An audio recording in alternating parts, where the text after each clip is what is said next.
Mirko Canuto, una partita quasi uno scontro diretto, insomma, per cercare di rimanere aggrappati alla zona playoff.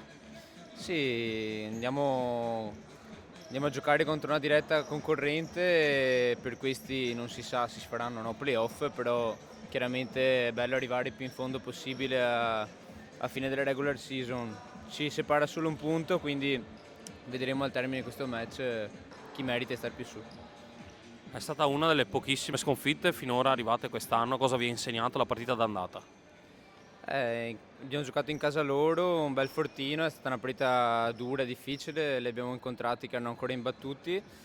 Noi abbiamo giocato comunque senza il nostro bomber perché non c'era Salviato, anzi c'era, ma dopo pochi minuti si è infortunato e quindi vedremo oggi al completo, alla pari, come ce la giocheremo. Venite da una settimana del doppio impegno perché la settimana scorsa è stata la doppia vittoria e la doppia sfida sia in Coppa che in campionato. Come state fisicamente?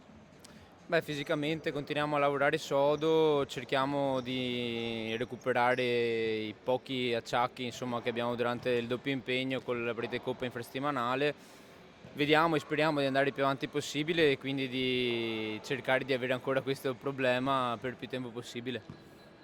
Sei l'unico innesto, diciamo così, della rosa che è arrivato quest'anno, però hai tantissima esperienza, addirittura qualche presenza, qualche stage con la nazionale.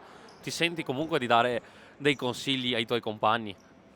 Allora sì, sono l'unico innesto di questa stagione, nuovo, però ho trovato comunque una squadra molto tosta, un bel gruppo e comunque anche persone con cui giocavo anche da tempo insieme.